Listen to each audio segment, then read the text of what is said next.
There are moments in history when humanity feels a collective stirring, a spiritual alert that shakes the soul awake. People everywhere sense that something is shifting, something calling them to look deeper, live wiser, and walk closer with God. This isn't about fear, it's about clarity, awakening, and readiness. When God alerts us, it's not to terrify us, but to prepare us. And in this moment, the message is simple. Pay attention. Something in your life, in your spirit, and in the world is asking you to rise, to strengthen your faith, and to become more conscious of the choices you are making. Today, we explore what this and revelation truly means, not as a date on a calendar, but as a transformation of the human heart. When we talk about God sending an alert, many people immediately imagine something catastrophic. They think of judgment, endings, disaster. But more often than not, when God stirs the human spirit, it's not a warning of destruction. It's an invitation to awakening. It's God's way of gently shaking a sleeping world, saying, "Open your eyes. Pay attention. You're drifting too far from what matters." And I think that's what this moment feels like for so many people. Not fear, not panic, but a tug in the soul that says, you can't keep living on autopilot. If you really pay attention to Scripture, you'll notice something powerful. God rarely shouts. He nudges. He whispers. He prompts. The danger isn't that God is silent. The danger is that we become so busy, so distracted, so overstimulated that we can't hear the whisper anymore. And so when an alert comes, when there's a sense of spiritual disturbance, it isn't about the end of the world. It's about the end of spiritual numbness. It's the end of pretending we're okay when our hearts are exhausted. It's the end of ignoring the inner turmoil we've been pushing aside with noise, entertainment, and endless business. And that's why this alert matters, because it forces us to reflect on how easily we drift. Human beings rarely turn away from God in dramatic rebellion. Most drift happens slowly, quietly, almost unnoticeably, a little compromise here, a little neglect there, and before long the soul is half asleep. So God allows moments in life, global, personal, emotional, that stop us, sober us, and make us reevaluate what we've become. This kind of revelation isn't about ending the world, it's about recovering the world inside of you. The world of your values, your convictions, your integrity, your relationship with Him. Spiritual awakening doesn't begin when everything collapses. It begins when you finally recognize that you've been living below the level of your calling. It begins when you stop running from the truth about yourself, the truth about your habits, your motives, your wounds, your tendencies. And here's the thing, God's alerts are always designed to bring us back to clarity. They're meant to break the illusion that we are in control, that we can handle everything on our own, that we can outrun our fears and heal our wounds without Him. In a way, the alert is an act of mercy. It forces us to confront what we've been avoiding. You might notice this in your own life. Maybe you've been feeling restless recently. Maybe there's a quiet uneasiness you can't explain. Maybe you've started questioning the direction of your choices, even if everything around you looks fine. That's part of the awakening. God's alert often begins as a discomfort, not to torment you, but to redirect you, to help you recognize that the life you're living isn't aligned with the life you're meant to live. There's a psychological depth to this as well. People don't change because they want to. They change because something interrupts their routine, something breaks their rhythm. Something forces them to step back and see clearly. When God alerts a generation, He is interrupting the autopilot that has become our default mode. He is calling us to think again, to feel again, to believe again, to stop drifting and start deciding. And there's also a philosophical aspect. For centuries, theologians and thinkers have described moments like these as thin places, where the boundary between the spiritual and the physical becomes easier to sense. Something stirs in the collective conscience. People who normally ignore spiritual things suddenly feel drawn to them. People who once felt indifferent now feel curious, even urgent. That's not coincidence.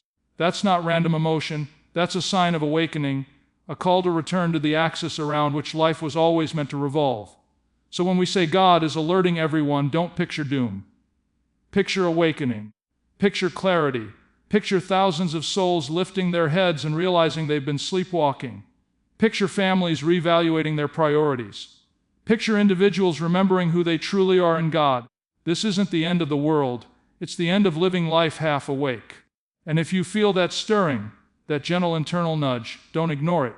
Don't silence it. Respond to it. Because spiritual alerts are time sensitive. Not because God runs out of patience, but because life moves so quickly that it's easy to drift right back into sleep. The message is simple: wake up while the window is open. If you look closely at the times we're living in, you'll notice something stirring beneath the surface. People from every walk of life are sensing that the fog is lifting. Not all at once, not dramatically, but gradually, like the slow brightening of dawn. And when God alerts His people, that's often how it happens. He brings humanity into a season where things that were once confusing begin to make sense. Where the noise that used to drown out truth becomes strangely quiet. Where the heart starts recognizing what the mind has been too distracted to notice. That's what spiritual clarity looks like. It's subtle at first, then unmistakable. And the remarkable part is that clarity doesn't always come through easy moments. Sometimes God brings understanding in the middle of uncertainty. Sometimes truth becomes clearer when everything else feels uncertain. People often assume clarity comes when life is stable and comfortable, but most of the time, clarity arrives when life is unsettled, when the old frameworks no longer work, when the old explanations feel too small, when the old distractions lose their power. It's in those moments that God uses the pressure to sharpen our perception. If you think about it, confusion has been one of the defining experiences of this generation. Confusion about identity, confusion about truth, confusion about purpose, confusion about morality. It's as if the world has been walking through a thick fog, everyone moving but few truly seeing. And maybe that's part of why this spiritual alert is so important. Because God doesn't allow confusion to reign forever. There comes a point when He begins to pull back the haze, not to expose us, but to guide us back to alignment with Him. This kind of spiritual clarity doesn't mean all answers show up at once. It means the right questions start rising to the surface. It means people begin examining the foundations of their lives, what they believe, why they believe it, and what they are actually building their future on. It's the clarity of conscience that suddenly grows louder, the clarity of conviction that starts to return, the clarity of intuition that whispers, "You're meant for more than this." And here's what's fascinating: when God brings clarity, voices that once influenced you lose their authority. Patterns that once controlled you weaken. Lifestyles that once felt comfortable begin to feel shallow. That's spiritual clarity at work. God isn't just revealing truth around you. He's revealing truth within you. He's showing you what's real, what's false, what's temporary, and what's eternal. There's a psychological side to this as well.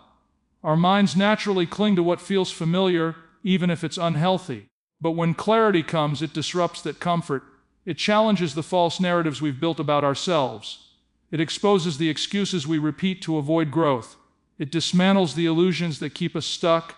And that's why clarity can be uncomfortable, because it forces us to confront the gap between who we are and who God is calling us to be. But discomfort is not punishment, it's preparation. God uses tension to produce transformation. Every moment of confusion, every unanswered question, every season of searching is ultimately preparing the soul for deeper understanding. Spiritual clarity is not the removal of questions. It's the alignment of perspective. When God sharpens your vision, you begin to see your life not just for what it is, but for what it can be. And the philosophical dimension of this is equally profound. Human beings are meaning-seeking creatures. We aren't satisfied with existence alone. We crave purpose, direction, identity. That's why collective moments of awakening occur throughout history. People start paying attention again. They begin sensing truth intuitively, even before they can articulate it. They feel that the world is shifting, but more importantly, they feel that they must shift with it. These are the moments when God whispers clarity into the soul of a generation. Think about how many people today feel unsettled without knowing why. Think about how many feel called to change but can't explain the pull. That's clarity taking root. It's the spirit awakening something that routine has buried. It's the mind recognizing patterns that the heart has outgrown. It's the soul saying, "You can't keep living the same way you used to." And I believe that's exactly what this divine alert is ushering in. A season where truth becomes harder to ignore, where purpose becomes harder to deny, where calling becomes harder to silence. A season where people begin to see with new eyes. Because when God brings clarity, confusion loses its throne. And when confusion loses its throne, transformation becomes inevitable. So if you feel the fog lifting even slightly, don't run from it. Lean into it. Let the clarity do its work. Because clarity is not just revelation, it is invitation. And the invitation is simple: see what God is trying to show you before the moment passes. One of the most unsettling but transformative parts of any divine alert is the way it exposes what we've been ignoring. Not just in the world, but in ourselves. We all have areas of our lives we'd rather not examine too closely. Habits we justify, patterns we excuse, truths we avoid, because facing them would require change. And for a long time we convince ourselves that avoidance is harmless. But there comes a moment, a spiritual turning point, where God shines a light into those overlooked corners. Not to shame us, but to free us. Not to embarrass us, but to awaken us. That is part of this end revelation. The end of pretending that the things we've ignored have no consequences. When God reveals what's been hidden, it's rarely dramatic, it's subtle. It's the quiet realization that we've been living beneath our potential. It's the uncomfortable awareness that we've allowed fear to shape our decisions. It's the dawning recognition that we've been carrying wounds we never addressed, telling ourselves we were fine while our hearts weaken more each year. God's revelation doesn't expose to condemn, it exposes to heal, because nothing that stays buried can be transformed. Think of how many people move through life with unresolved tensions. Spiritual tensions, emotional tensions, moral tensions. And they try to cope by layering distractions on top of them: more work, more entertainment, more noise. But when God sends an alert, those layers begin slipping. The distractions that once covered the truth stop working. The excuses that used to feel convincing suddenly feel empty. The patterns we've tolerated for years begin to feel too heavy to carry. That's revelation in action. The uncovering of what we've been unwilling to confront. There's a psychological dimension to this that is profoundly important. Human beings are experts at self-deception. We rationalize, we minimize, we reinterpret events to avoid discomfort. And in many ways, that's how we survive difficult seasons. But long-term avoidance creates spiritual blindness. We start treating dysfunction like normalcy. We treat compromise like strategy. We treat exhaustion like discipline. We become so accustomed to living wounded that we forget what wholeness even looks like. So when God reveals what has been ignored, it is both a disruption and a gift. And there's a philosophical side as well. In every great spiritual tradition, revelation is inseparable from transformation. You cannot change what you cannot see, and you cannot grow while protecting illusions. God's alert strips away the illusions. The illusion of control, the illusion of self-sufficiency, the illusion that time will fix what we refuse to address. God breaks through those illusions because He knows that unexamined lives eventually collapse under their own weight. This revelation also operates on a broader level. Look at society. Look at culture. Look at the moral atmosphere of the world. There are issues people have ignored for years. Injustices tolerated, values compromised, truth diluted. And now suddenly, people are feeling the consequences of that neglect. What was once hidden is now visible. What was once whispered is now shouted. What was once dismissed is now undeniable. When God alerts a generation, He reveals not only personal blind spots, but collective ones. He forces societies to confront what they've normalized. But notice something: revelation always precedes restoration. God never exposes without offering a path forward. The purpose is not to make you feel overwhelmed by what you've missed, but to empower you to reclaim what you almost lost. And that means acknowledging what you've been ignoring, the calling you've avoided, the character you've neglected, the relationship with God you've let drift. Because once revelation comes, you can no longer pretend you don't see it. And that awareness becomes the doorway to growth. This is why divine alerts feel uncomfortable at first. They disrupt the narratives we've built about ourselves. They challenge the stories we tell to feel safe.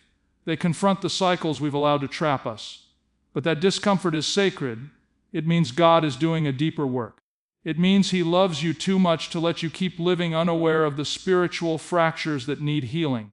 So if you feel exposed in this season, if you feel like truths you've long avoided are rising to the surface, don't run from it. Don't shut it down. Don't rush to cover it back up. Let God show you what needs attention.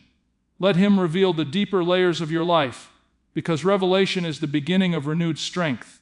And the message is simple: face what you've ignored, because what God reveals is what God intends to restore. One of the reasons God sends an alert is because He knows the storms of life are inevitable. Not just the storms that shake nations or shift cultures, but the deeply personal storms.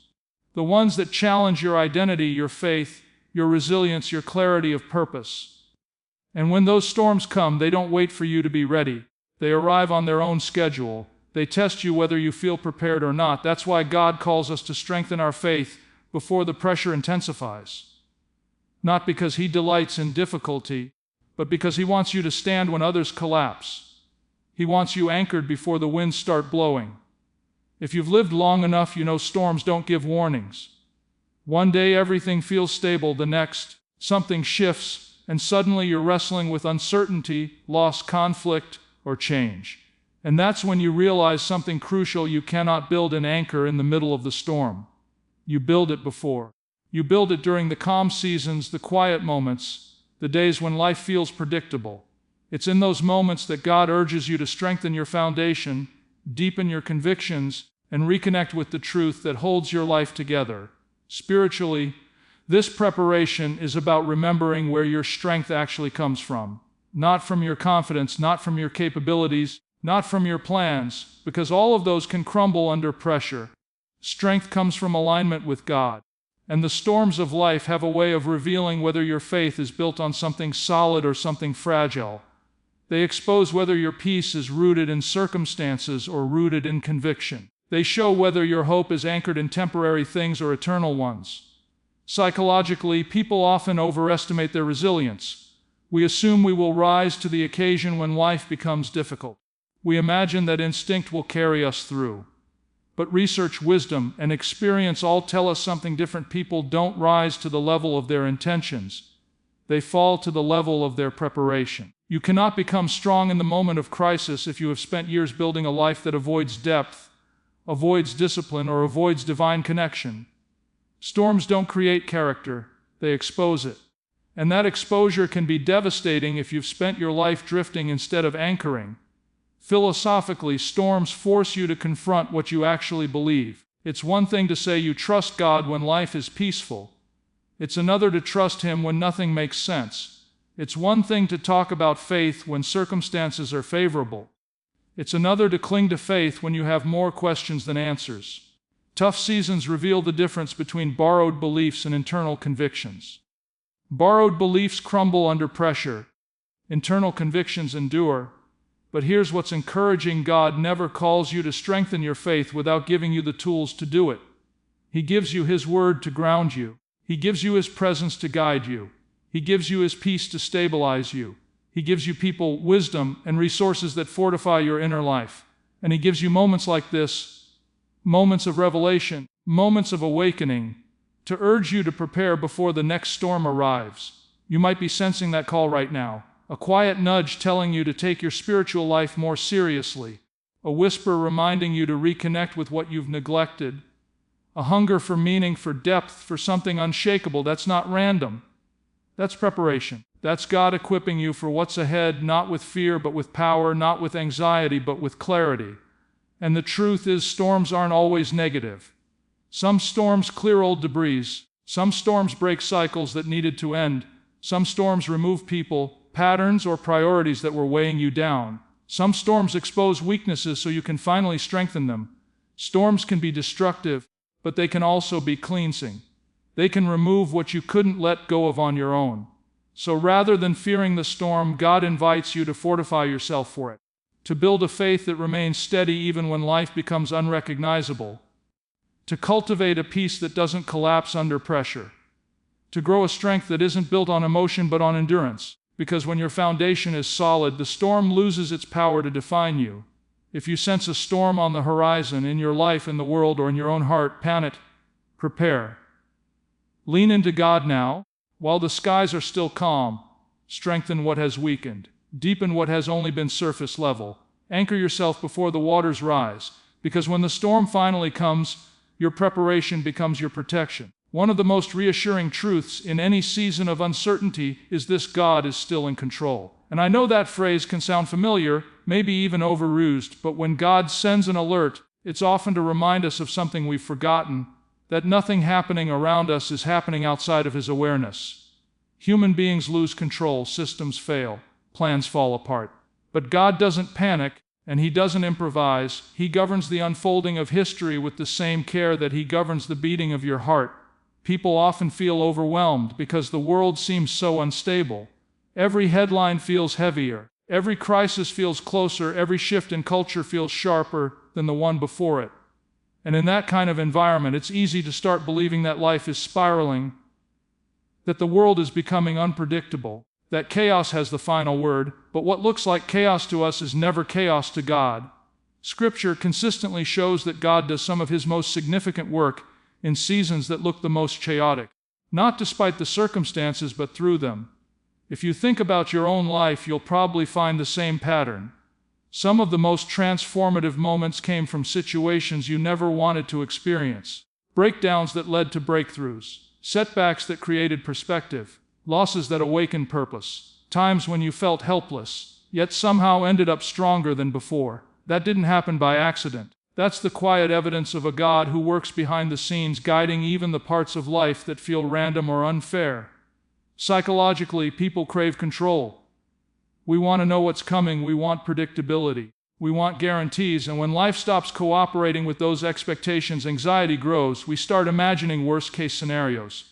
We try to manage every detail. We try to force outcomes. But the more we grasp for control, the more we fear losing it. That cycle drains the mind and exhausts the soul.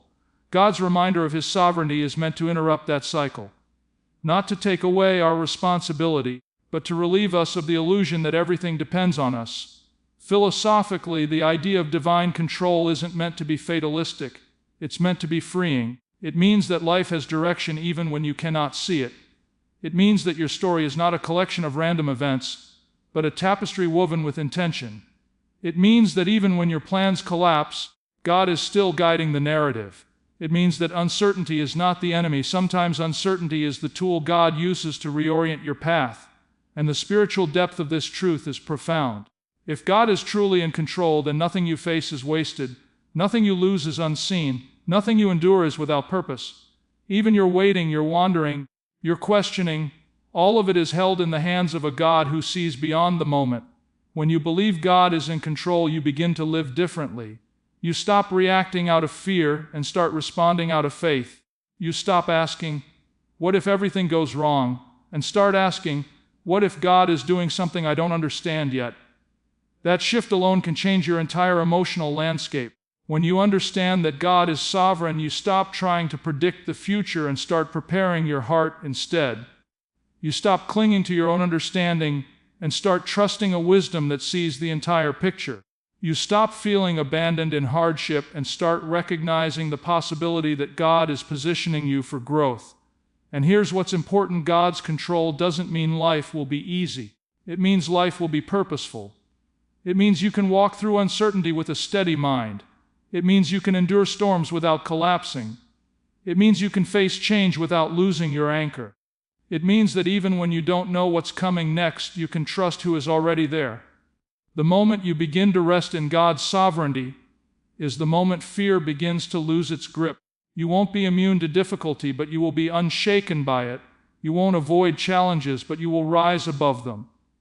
You won't always understand what God is doing, but you will learn to trust his hand even when you can't trace his plan.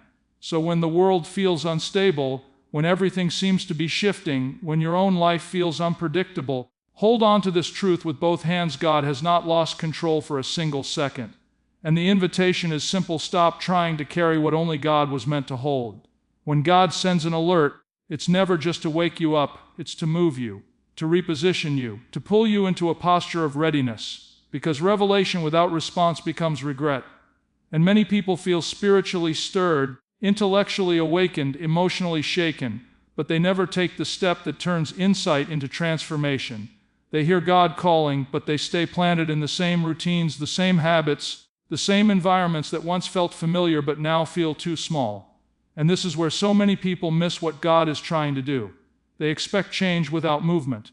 They expect growth without sacrifice. They expect breakthrough without obedience.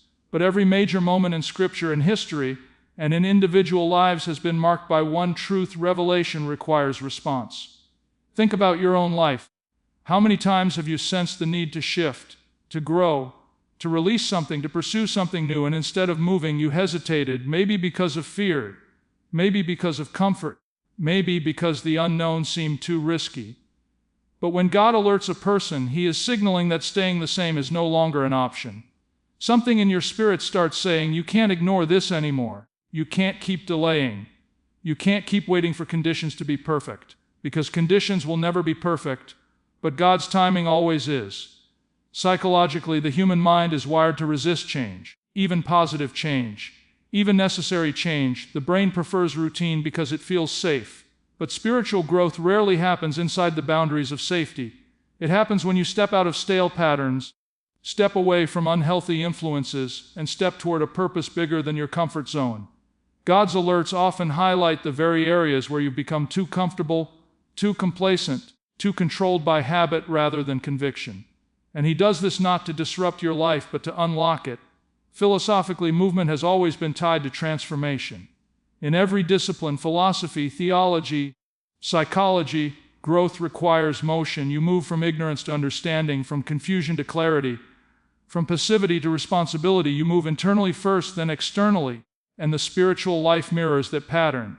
God stirs your heart so He can direct your steps. He awakens your conscience so He can realign your path. He reveals truth so He can redirect your choices. And what's fascinating is that movement doesn't always mean dramatic life changes. Sometimes the movement God calls you to is internal, healing from something you've avoided, forgiving someone you've held resentment toward, releasing a fear that's kept you captive. Sometimes the movement is relational, repairing something broken, stepping away from something toxic, or surrounding yourself with people who push you toward growth instead of pulling you backward. And sometimes the movement is practical, committing to discipline, pursuing God more intentionally, acting on a calling you've been postponing.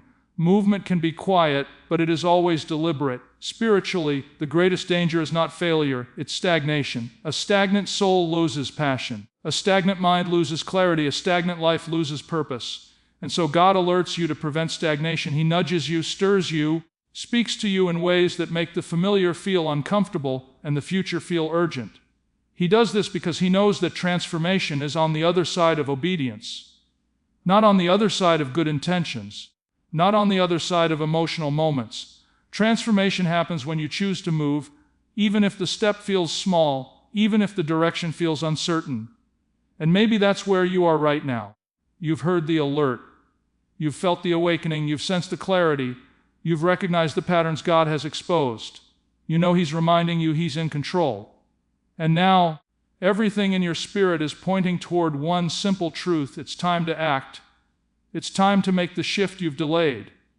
It's time to do the thing you've avoided. It's time to build what God placed in your heart. It's time to leave what has drained your soul. It's time to trust what you cannot yet see. God does not call you to move without giving you strength. He does not lead you forward without preparing the path. And He does not stir your heart unless He is ready to guide your steps. All He asks is that you respond. Because the alert you've sensed is not a warning of disaster, it's an invitation to destiny. And the choice is simple: don't just hear the call, move with it.